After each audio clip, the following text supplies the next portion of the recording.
selamat datang dalam Kasir KTKC singkat Redemptoris.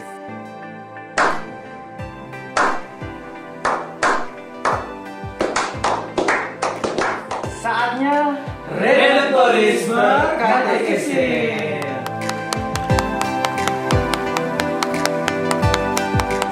Oke, orang muda Katolik dimanapun kalian berada, pada hari ini kita akan melakukan katekesi virtual kita, dan ini merupakan pertemuan kita yang pertama, dan sangat senang ya kita Frater ya. Wah, banget, Kece banget. Kesempatan ini ya untuk berjumpa bersama dengan orang muda Katolik semuanya. Dan pada hari ini kita akan mendalami tema mengenai menjadi orang muda Katolik yang semangat berbagi dengan belajar dari janda miskin yang mempersembahkan kepunyaannya. Oke teman-teman, ini kan pertemuan pertama kita.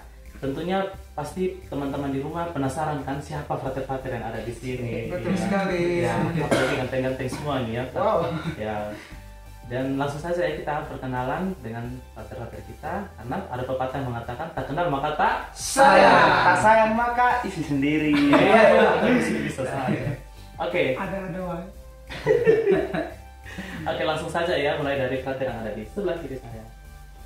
Oke, salam kenal Sobat Muda Katolik. Nama saya Frater Julian Pedro Claudio, biasa dipanggil Frater Pedro CSSR. Saya Frater tingkat 3 semester 6. Halo orang muda Katolik, nama lengkap saya Frater Yunus Sulipuka CSSR, biasa dipanggil dengan Frater Yunus. Saya tingkat 3 dan semester 6. Halo Sobat Muda Katolik, saya Anser Musledu, biasa dipanggil Anser. Sekarang tingkat 3 dan semester 6. Terima kasih. Dan saya nama lengkapnya Sirilus Yosef Arbang Muda CSSR. Saya biasa disapa Frater Rusli. Saya semester 6 dan sekarang tingkat 3. Terima kasih. Oh, tepuk tangan dulu ya. Terima kasih Frater kalau sudah memperkenalkan diri, dan saya jangan lupa ya hostnya di sini.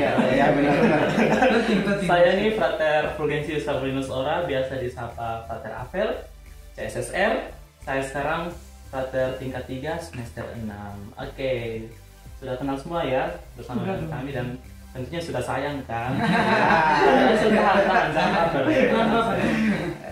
Oke, langsung saja kita lanjutkan kegiatan kita. Seperti yang sudah saya katakan tadi, bahwa kita akan mendalami tema menjadi orang muda Katolik yang semangat berbagi dengan belajar dari janda miskin yang mempersembahkan kepunyaannya. Adapun tujuan dari kegiatan kita ini agar orang muda Katolik semakin memahami semangat berbagi dalam kehidupan kita, terutama dengan belajar dari janda miskin yang mempersembahkan kepunyaannya. Kita semakin mengintegrasikan dan merefleksikan semangat berbagi itu dalam kehidupan kita sebagai umat beriman Kristiani. Setuju kan para frater? Setuju. Dan kegiatan kita ini akan terdiri dari, kita akan mengawalinya dengan menyanyikan lagu pembuka. Kemudian kita akan masuk ke dalam pendalaman kitab suci dengan membaca kitab suci terlebih dahulu, dan kemudian kita akan mendengarkan pembawaan materi dari Frater Yunus, dan kemudian kita akan menutup seluruh rangkaian kegiatan kita dengan menyanyikan lagu penutup.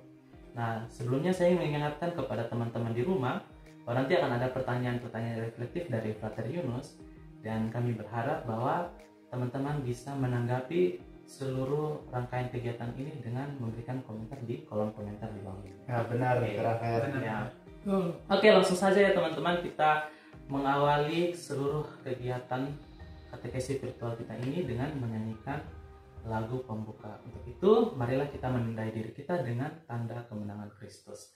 Dalam nama Bapa dan Putra dan Roh Kudus. Amin.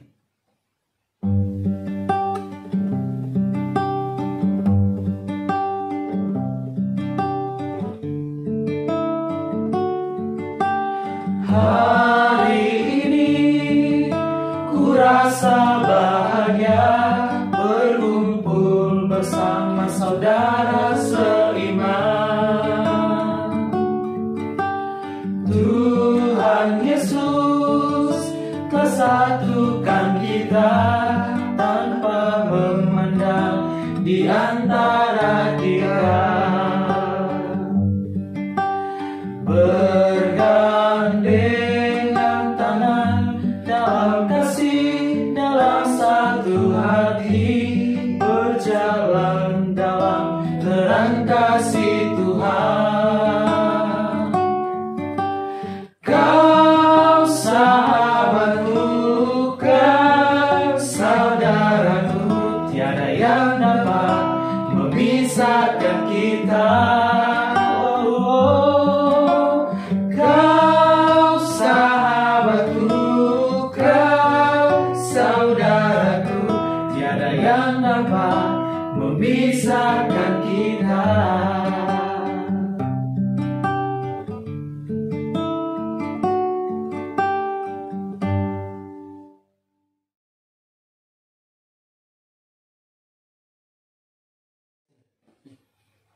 Semoga Tuhan beserta kita sekarang dan selama-lamanya. Inilah Injil Yesus Kristus menurut Markus. Dimuliakanlah Tuhan. Persembahan seorang janda miskin. Pada suatu kali, Yesus duduk menghadapi peti persembahan dan memperhatikan bagaimana orang banyak memasukkan uang ke dalam peti itu. Banyak orang kaya memberi jumlah yang besar. Lalu datanglah seorang janda yang miskin, dan ia memasukkan 2 peser, yaitu 1 duit. Maka dipanggilnya murid-muridnya dan berkata kepada mereka, "Aku berkata kepadamu, sesungguhnya janda miskin ini memberi lebih banyak daripada semua orang yang memasukkan uang ke dalam peti persembahan. Sebab mereka semua memberi dari kelimpahannya, tetapi janda miskin ini memberi dari kekurangannya. Semua yang ada padanya, yaitu seluruh nafkahnya." Demikianlah Injil Tuhan kita Yesus Kristus. Terpujilah Kristus. Halo teman-teman muda, dimanapun Anda berada. Hari ini kita lebih mendalami tema kita, yaitu menjadi orang muda Katolik yang semangat berbagi dan belajar dari janda miskin. Benar kan Dr. Rafael? Betul Tema sekali. kita. Ya. Bagi saya tema ini sangat menarik dan kita berefleksi bersama dengan tema ini. Nah, tapi sebelum saya melanjutkan materi saya nih, frater-frater, saya akan bertanya nih kepada frater yang ada di samping kiri saya dan juga di samping kanan saya, Frater Ansel dan Frater Pedro. Nah, pertanyaan ini sama nih diberikan oleh kedua frater ini. Ya, saya pertama kali bertanya dulu sama Frater Ansel. Ya, frater, kira-kira apa pandangan frater tentang seorang janda ya? Baik, terima kasih Frater Yunus. Menurut saya, seorang janda itu tidak memiliki suami. Dia hanya hidup dengan anak-anaknya. Tetapi dalam kehidupan mereka itu, si janda, si ibu itu menjadi ibu sekaligus bapak keluarganya. Iya, betul sekali. Di dalam keluarga itu, seorang ibu itu memberi cintanya kepada anak-anaknya. Seperti kita dengar tadi, si janda miskin memberi apa yang dia punya. Demikian juga dengan ibunya, dia memberi perhatian khusus kepada anak-anaknya. Begitu Frater. Wow, sangat bagus jawabannya. Ya, pertanyaan yang sama nih kepada Frater Pedro. Apa sih pandangan frater tentang seorang janda itu? Atau seperti apa sih seorang janda itu? Gimana ya, saya bingung memulai dari mana. Iya. Wow. Iya. Baik, kalau begitu saya sangat tertarik ya kalau kita mendengar dengan seksama dari teks Injil Markus yang disampaikan oleh atau yang dibacakan oleh Frater Rusli. Tadi kita melihat janda pada masa itu ya, pada masa ketika di Yahudi ya. Kalau kita melihat dalam teks Injil Markus ini, kalau saya melihat kalau janda pada masa itu kan adalah orang yang pertama tentu kita tahu ya bahwa kalau seorang janda pasti suaminya sudah tidak ada atau sudah meninggal ya, sudah meninggal. Kemudian kalau dalam konteks Yahudi kan kalau kita tahu janda itu kan vulnerable kan, yang mungkin membutuhkan perhatian. Seperti itulah yang itu kalau yang gambaran sedikit tentang konteks Yahudi waktu itu. Kalau sekarang kalau saya paham tentang janda, ya iya bahwa janda itu kan kita tahu juga sebagai single mother, dia juga mengurusi anak-anaknya, kemudian juga dia mempunyai kesibukan ya, selain juga mengurus anak, dia juga mempunyai pekerjaan yang lainnya tentunya. Tapi pokoknya seorang janda itu apa ya, pekerjaannya itu memang sangat patut kita puji ya, karena pekerjaan cowok sama cewek itu dikerjakan oleh mengambil peran ya, menjadi seorang ayah sekaligus menjadi seorang ibu. Tidak mudah ya untuk mendapat Iya, benar sekali. peran seperti itu. Luar biasa. Luar biasa sekali. Oke, Frater Pedro terima kasih, Frater Ansel terima kasih jawabannya. Nah, teman-teman orang muda Katolik dimanapun Anda berada, penginjil Markus yang baru kita dengarkan tadi berbicara soal seorang janda yang memberi dari kekurangannya. Nah, tapi kita tidak melihat nih soal jandanya, tetapi kita lebih melihat apa yang ia berikan dari kekurangannya. Kita semua tentu tahu nih siapa itu janda. Orang muda Katolik dimanapun Anda berada juga pasti tahu nih siapa itu janda. Nah, frater-frater ini kalau berbicara soal janda nih selalu senyum nih ya, punya semangat ya, punya spirit tersendiri ya. Ada apa nih? Ada apa gerangan di sana? Nah, iya, benar sekali. Ya, Pelayanan juga. Pelayanan. Iya, Pastoral. ya berpastoral Iya, juga saya. iya, seperti tadi Frater Pedro mengatakan bahwa janda itu mengambil peranan sebagai seorang ayah sekaligus seorang ibu. Itu benar sekali. Nah, teman-teman sekalian, tetapi yang kita pertanyaan yang akan membawa kita untuk lebih berefleksi, yaitu seorang janda yang dikatakan oleh Frater Pedro tadi, di mana konteks Yahudi itu janda itu dipandang sebagai seorang yang tidak mempunyai apa-apa pertama.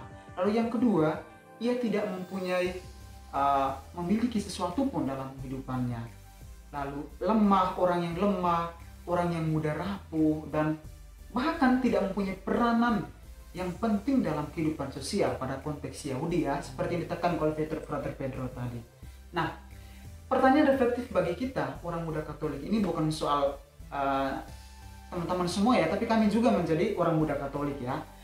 Pertanyaan reflektifnya adalah bahwa apakah kita yang diberikan karunia yang begitu besar oleh Tuhan dengan punya kelebihan, pernahkah kita memberikan apa yang kita punya, memberi dari apa yang kita miliki, kekurangan ya, memberi dari apa yang kita punya.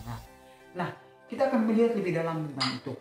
Tetapi kita juga akan lebih mendalami bagaimana keterlibatan orang muda Katolik dalam berbagi. Nah, ini kan kita berbicara soal berbagi nih teman-teman. Jadi kita akan melihat bagaimana sih spirit berbagi itu di zaman sekarang ya. Oke teman-teman, kira-kira apa sih menjadi pembelajaran kita sebagai orang muda Katolik? Bahwa berbagi itu suatu perbuatan yang sangat baik. Kita memberi dari apa yang kita punya. Kita memberi dari apa yang kita miliki, apa yang kita bisa nih. Contoh ya, orang muda Katolik memberi diri dengan sesungguhnya. Ya misalnya keterlibatan dalam hidup menggereja ya, ikut kegiatan-kegiatan lingkungan, doa bersama, atau juga memberi tanggung jawab seperti menjadi seorang lektor, seorang pemazmur, dan juga mungkin sebagai pengurus lingkungan ya. Jadi pengurus lingkungan itu bukan hanya orang-orang dewasa atau orang-orang berkeluarga, tetapi juga orang muda juga mengambil peran penting dalam hal itu untuk berbagi. Nah, satu poin penting yang harus kita refleksikan adalah bahwa kita memberi dari apa yang kita punya, berikanlah dengan tulus dan ikhlas. Nah, ketika kita memberikan dengan tulus dan ikhlas, kita akan merasa kebahagiaan tersendiri. Seperti lagu tadi nih, lagu awal nih sebagai pengganti doa kita ya, betul. Nah, hari ini aku rasa bahagia. Nah, ketika diberikan dengan cinta, dengan perhatian, dengan keikhlasan, ketulusan, nah di situ kita merasakan kebahagiaan. Nah, gimana Frater? Temanya pada hari ini dalam refleksi kita ini menarik nggak ya menurut Frater? Menarik. Menurut saya Frater Yunus Iya. ya sangat menarik ya Frater Yunus. Ya kalau saya melihat dari teks Injil Markus yang berbicara tentang seorang janda, Ya. kalau kita melihat ini suatu pemberian yang bagi saya itu sangat spesial. Ini pemberian yang sangat unik dari seorang janda. Kenapa? Karena pemberian dari seorang janda ini bukan memberi dari apa yang lebih. Iya, Itu benar biasa sekali, ya. ya. Kalau kita pada zaman sekarang pun sangat sering memberi karena kita lebih ya, karena kita punya karena kita punya barang yang lebih sehingga kita share, kita berbagi. Berbagi kepada Tapi orang lain. yang menjadi yang menurut saya pemberian yang sangat spesial atau unik itulah seorang janda. Ya, sahabat muda Katolik pun tentu tahu bahwa seorang janda tadi yang sudah Frater Yunus sampaikan tadi, bahwa janda itu kan Tidak ada orang yang menafkahi Frater. menafkahi. Nah, konsekuensinya apa? Dia pasti kan ada kesulitan ya soal ekonomi, soal finansialnya. Dan menariknya dia memberi dari kekurangan loh ya. Ini bukan memberi dari kelebihan, dan ini yang patut diacungi jempol. Sangat bagus. Ya, Itu Frater Yunus. ya, Dan benar saya sekali. pikir apakah bisakah orang muda Katolik ya zaman now, Ya, betul. zaman now, ya. orang-orang muda zaman now, orang muda milenial kayak kita sekarang ini memberi dari kekurangan kita. Ya, betul. Oke. Oke, Pak Pedro. Ya, kalau menurut saya, ya kita tahu ya, zaman sekarang tuh janda atau seorang janda itu tidak seperti konteks Yahudi ya. Konteks Yahudi kan seorang janda itu kan dianggap orangnya rentan, lemah, tidak punya apa-apa, dan bahkan tidak ada orang yang menafkahi ya. Tapi konteks sekarang ini kan, kalau kita melihat, itu seorang janda tuh mempunyai segalanya. Bisa Ya. saja. Ya, Ya. karena mungkin ada yang wanita karir atau apa Iya, iya. pekerjaan sangat Iya, mahal. iya, benar sekali. Ya, walaupun kontennya mungkin tidak secara universal, tapi sekarang janda itu tidak seperti konsep zaman dulu, sekarang sudah berubah. Iya, berubah ya. Jadi mempunyai segalanya, Kak Rafael ya. Ya. Tapi bukan soal jandanya yang menurut kita refleksikan atau kita permenungkan pada hari ini, tapi soal berbaginya. Ya. Soal berbaginya. Ketika seorang janda, meskipun dia punya kelebihan, dia punya segalanya, tapi ketika dia membagikan itu kepada orang lain, kepada Tuhan, kepada sesama dengan ikhlas, dengan tulus, nah disitulah kita harus belajar semangat berbagi. Ya, Begitu. Frater Yunus. Dari saya soal bacaan tadi berbicara soal janda miskin, saya lebih merefleksikan itu, teman-teman, melihat dari sisi bagaimana seorang janda itu berbagi. Lalu apa relevansinya dengan orang-orang muda dan kita semua sekarang, ya. dan teman-teman yang ada di rumah? Apakah kita itu tulus berbagi atau tidak? Terkadang sekarang kita itu berbagi dari kelebihan kita. Itu satu hal yang biasa, teman-teman. Benar, Kalau iya. berbagi dari kelebihan kita. Tapi yang menjadi persoalan, apakah kita berbagi dari kelebihan kita itu tulus atau tidak? Itu yang menjadi persoalannya. Iya, Benar sekali. Benar sekali. Jadi pertanyaan itu teman-teman bisa merefleksikan. Begitu ya, teman-teman. Wow. Memang Frater? Betul sekali. Frater juga harus refleksikan. Apakah Frater memberi diri, memberi pada kongregasi itu sudah dengan tulus atau tidak? Iya. Benar sekali. Ya. Benar sekali ya. Hanya saya harus merefleksikan lagi Frater Yunus. Iya. Apakah Iya. ini panggilan yang murni Betul atau sekali. karang-karang Iya. saja? Nah, saya jadi ingat Frater Rusli, kan Frater Rusli berbicara tadi ya, sahabat muda Katolik, tentang memberikan dengan tulus. Nah, tapi kan kita agak bingung ya, gimana kita tahu kalau orang itu memberi dengan tulus ya, kan mana mungkin kita bisa melihat intensi orang yang ada di pikiran, kan Iya, ini iya, agak susah. Iya. Jadi saya jadi ingat Frater Rusli, Frater Yunus Ya, soal benar. kalau kita masih ingat mata kuliah filsafat ya, soal kita mendapat filsafat dasar itu, filsafat kontemporer waktu tingkat 1, Romo kok pernah bilang kan, kalau pemberian yang tulus itu seperti apa sih pemberian yang tulus? Ada yang menjawab, ya saya mau memberi itu kan supaya saya masuk surga. Nah, loh berarti kamu memberi itu memang bukan dari diri, berarti ya karena ingin mengejar Iya, surga, karena Iya, iya, pengen masuk surga, iya. makanya berarti nggak tulus dong kayak begitu. Iya. Berarti ada tujuan tertentu ya, Frater Nah, Pedro ya. tentu. Nah, menariknya apa yang Romo Moko katakan? Romo Moko kan bilang, pemberian yang tulus artinya ketika kita memberi, kita lupa kalau kita sudah memberi. Wow. Benar sekali. Betul sekali. Ini Pasti sahabat, Romo kan, jadi kan, Pedro. pasti sahabat muda Katolik masih bingung ya. Loh, gimana sih bisa memahami soal memberi pemberian tulus itu ketika kita memberi, kita lupa kalau kita memberi. Justru disitulah letak ketulusan itu Iya. sendiri ya. Dan Iya, keikhlasan. Karena ketika kalau kita melupakan perbuatan baik kita, artinya ketika kita melupakan bahwa kita pernah memberikan sesuatu kepada orang lain, itu sebetulnya kita sedang kita tidak mengingat-ingat kebaikan kita.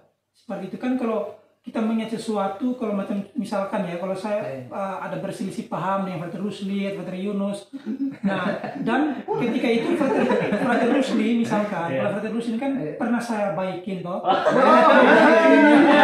Frater Rusli kan pernah meminjam buku kepada saya, buku filsafat begitu kan, saya kasih ke Frater Rusli, terus kemudian kalau Frater Rusli buat sesuatu yang membuat saya juga merasa Kecewa, terlukai, ya. seperti itu kan, Terluka. tentu kan saya akan bikin, aduh sia-sia dong ya kalau saya menolong dia, saya beri buku tapi feedback feedbacknya tuh kurang baik. Brother Pedro, sakitnya tuh di sana.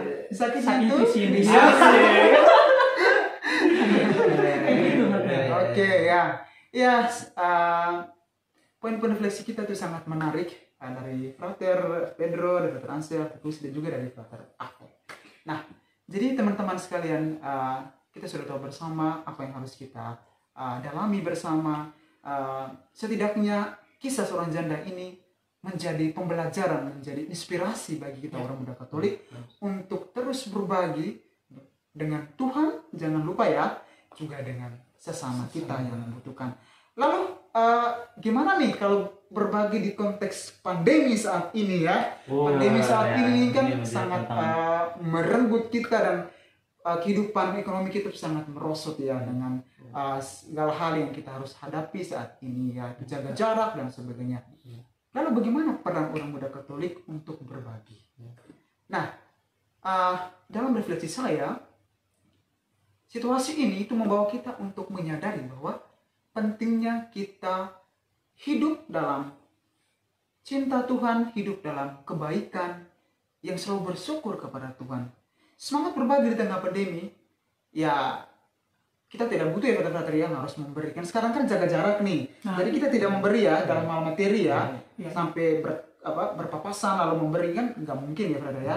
Tapi kita membawakan semua itu dalam doa pribadi kita. Nah, ketika kita berdoa, pasti kebaikan-kebaikan Tuhan itu selalu ada untuk orang-orang yang membutuhkan. Meskipun kita tidak memberikan dengan materi secara langsung, dengan menjaga jarak, dengan protokol kesehatan yang sekarang ini diterapkan dalam negara kita, tetapi kita mempersembahkan semua itu kepada Tuhan. Nah, di sana Tuhan akan menyiapkan jalan untuk orang-orang yang membutuhkan bantuan kita, dan pastilah kita percaya sebagai umat Kristiani, sebagai orang muda Katolik, kita percaya bahwa Tuhan selalu punya rencana yang indah bagi mereka yang membutuhkannya. Tapi poin yang penting nih frater-frater, soal keikhlasan dan ketulusan dalam memberi. Itulah. Ya, Frater Afel demikian. Oke, terima kasih. Yang bisa kita refleksikan bersama ya. Wah, terima kasih Frater atas masukan, atas permenungannya, atas materi yang sudah diberikan, dan kiranya apa yang sudah kami bicarakan tadi juga sangat bermanfaat, tentunya bermanfaat bagi teman-teman di rumah. Di rumah ya. Benar sekali. Tadi kan ada dalam sharing-sharing dalam bincang-bincang kita tadi, ada pertanyaan-pertanyaan nih kan. Nah, teman-teman di rumah jangan khawatir, nanti akan saya kumpulkan dan akan dicantumkan di description box nanti. Oke, jadi nanti teman-teman bisa melihat pertanyaan-pertanyaan itu dan menjadikannya sebagai bahan permenungan pribadi. Ya, betul sekali. Benar. Ya. Nah, teman-teman di rumah, tidak terasa ya, kita sudah sampai di penghujung ya. Katekesi virtual kita, dan kita masih berjumpa dengan tema-tema yang akan kita lebih dalami lagi, lebih menarik loh Frater Afel, jangan lupa minggu yang akan datang. Nah, untuk itu teman-teman jangan lupa untuk selalu subscribe, like dan komen. Jangan lupa juga nyalakan lonceng notifikasinya biar ketika kami mengeluarkan video terbaru kita, video katekesi berikutnya, teman-teman bisa dengan segera mendapatkannya. Setuju Pak Frater? Setuju. Oke teman-teman semuanya, dan ini berakhirlah rangkaian katekesi virtual kita pada hari ini. Untuk itu marilah kita mempersiapkan diri kita untuk berdoa bersama.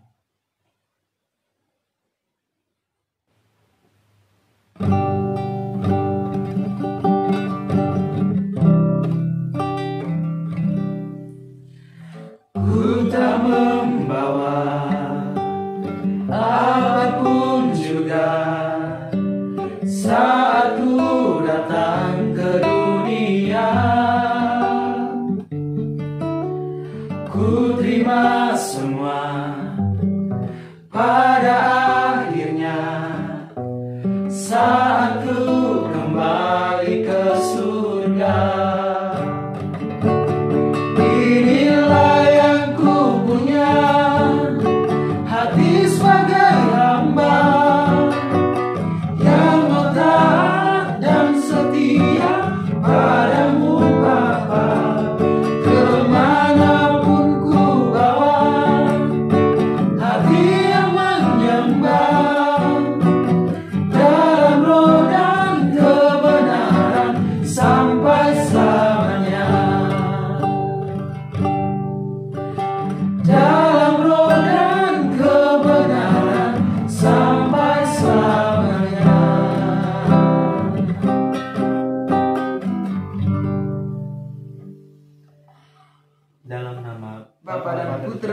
Roh Kudus. Amin.